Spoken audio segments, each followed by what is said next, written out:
Bonjour, Patrick, docteur vétérinaire du site conseilvétérinaire.com.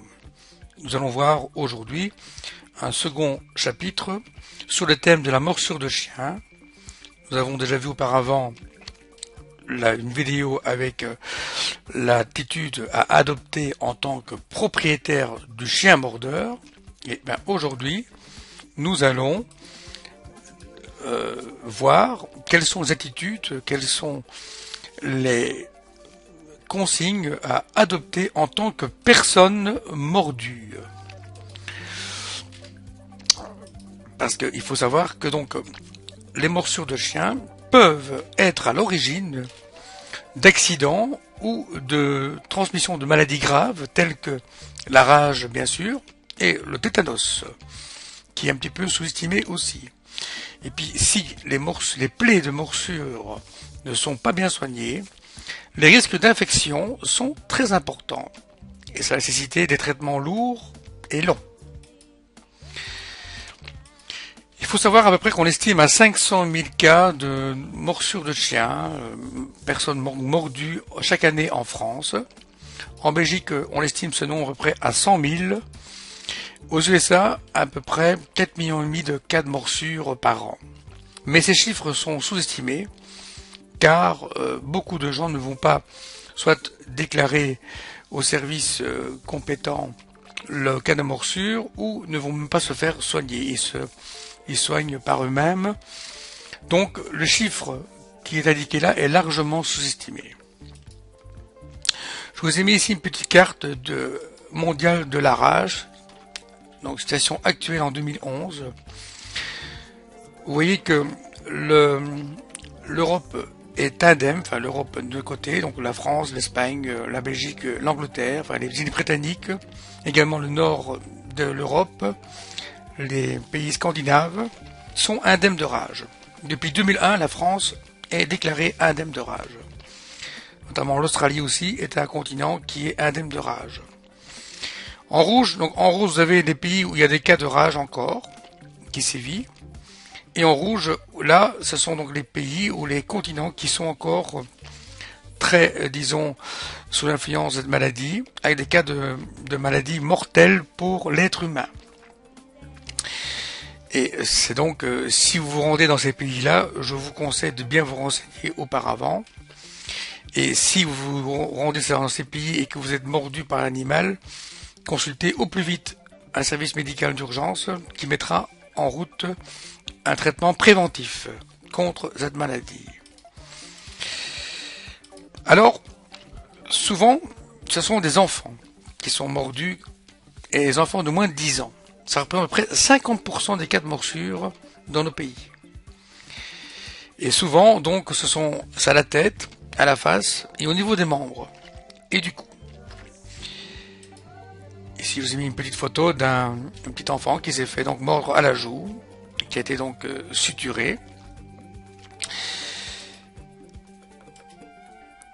Que faut-il faire après une morsure? Alors voici donc l'attitude à adopter lorsque vous êtes victime d'une morsure de chien. Il faut 1. Laver la plaie, donc bien sûr soustraire la personne mordue de l'animal. Deuxièmement, donc, laver la plaie à l'eau et au savon de Marseille, abondamment. Deuxièmement, après consulter un service d'urgence le plus rapidement possible pour éviter l'infection. Troisièmement, il faut s'enquérir, donc connaître l'état vaccinal du chien mordeur qui doit être mis sous surveillance vétérinaire qui correspond donc à 3 visites en une période de 15 jours après la morsure. C'est une obligation.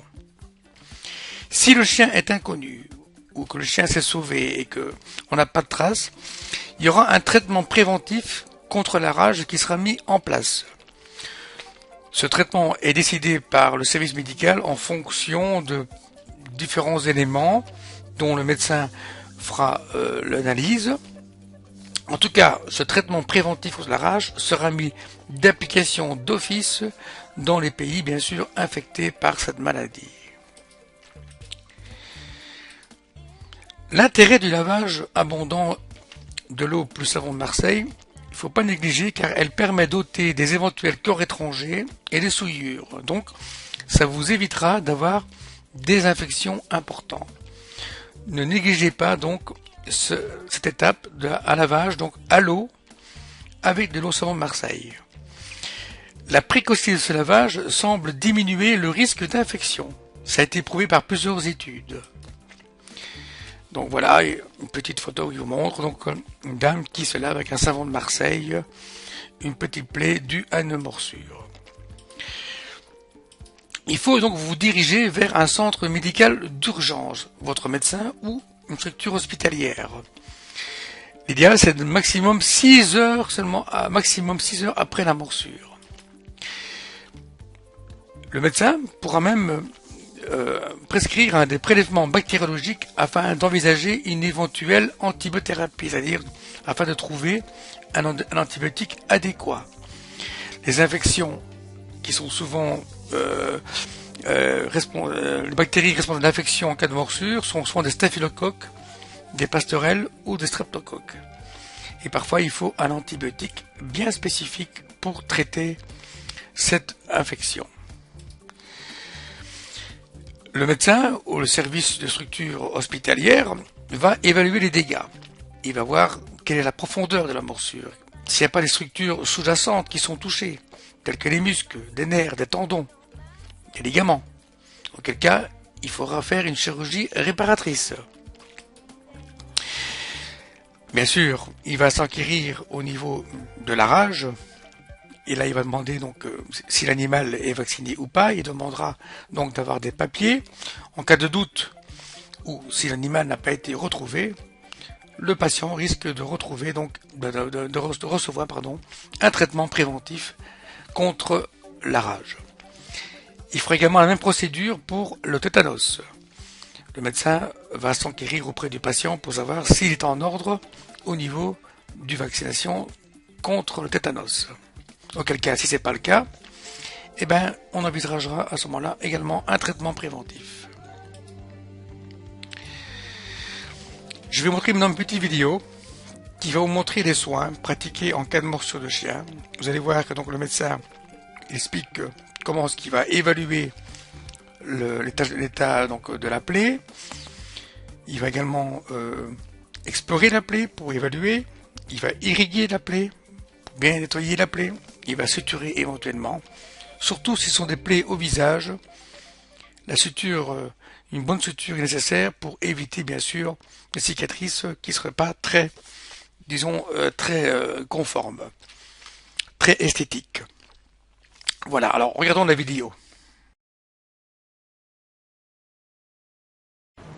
La blessure a beau ne pas être impressionnante, les médecins prennent cette morsure de chien très au sérieux. Les plaies par morsure sont des plaies qui sont à risque sur le plan de l'infection, parce que la bouche d'un animal c'est plein de microbes et des microbes qui sont très actifs. Les complications d'une morsure de chien sont liées à 3 phénomènes: la compression par la mâchoire, le risque infectieux lié aux germes contenus dans la salive de l'animal et la profondeur de la plaie liée au croc de l'animal.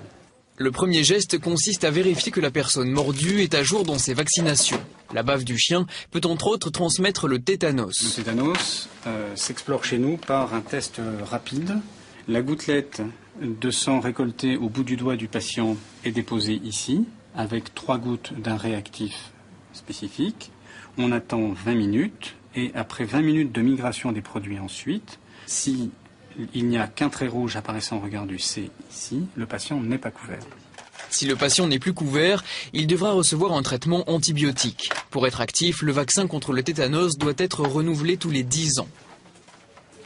Au-delà du risque d'infection, toute morsure entraîne un risque fonctionnel. Le risque, c'est que ça ait quand même touché un petit peu les tendons, ça va mobiliser le doigt. Alors vérifier qu'il n'y ait pas de signe d'atteinte de la gaine. La gaine entoure les tendons qui nous permettent de plier les doigts. Si elle est transpercée, l'infection peut s'installer à l'intérieur et endommager les tendons. Pour connaître les dommages provoqués par la morsure, celle-ci va être explorée sous anesthésie locale. C'est une phase systématique dans la prise en charge d'une morsure. Le nerf est bien continu et ce qu'on voit de nacré, C'est le tendon. Le tendon est intact là, il est bien nacré. Il faut néanmoins nettoyer la blessure en profondeur en faisant circuler du désinfectant le long de la gaine grâce à ce deuxième orifice pratiqué dans la paume. Si on laisse évoluer l'infection, on peut aboutir parfois, exceptionnellement heureusement, mais à des septicémies. Mais la septicémie peut avoir un risque même vital. Donc vraiment, c'est des choses qui sont très graves. Il faut les prendre en compte en urgence. Dès qu'on a une petite plaie de la main, il faut l'explorer et puis il faut bien la laver. Et puis une morsure de chien encore plus parce que c'est très très sale, très très septique. Voilà, donc après la vision de cette petite vidéo qui j'espère vous a intéressé, je vais donc résumer ce qu'il faut faire en cas de morsure, donc comme attitude. Donc n'oubliez pas, 1. Laver la plaie à l'eau et au savon de Marseille. 2. Consulter au plus vite un service d'urgence afin d'éviter des risques d'infection ou de lésions importantes de tissus sous-jacents. 3. Essayer de connaître l'état vaccinal du chien et également donc demander la mise sous surveillance vétérinaire du chien mordeur, qui consiste donc 3 visites à une semaine d'intervalle pendant 15 jours. Si le chien est inconnu ou qu'il s'est sauvé ou qu'on n'a aucune trace, il y aura un traitement préventif qui sera mis en place contre le tétanos si vous n'êtes pas en ordre contre le tétanos et contre la rage. Tout ça sera décidé par la structure médicale. En tout cas, dans les pays infectés par la rage, ce traitement préventif sera mis en place d'office.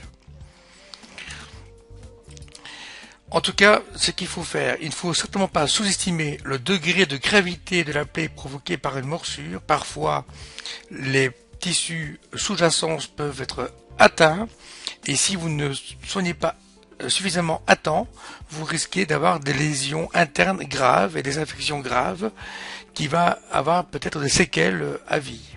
Donc, ne pas sous-estimer le degré de gravité et surtout la précocité du traitement. Allez-y donc le plus vite possible, soignez une plaie de morsure.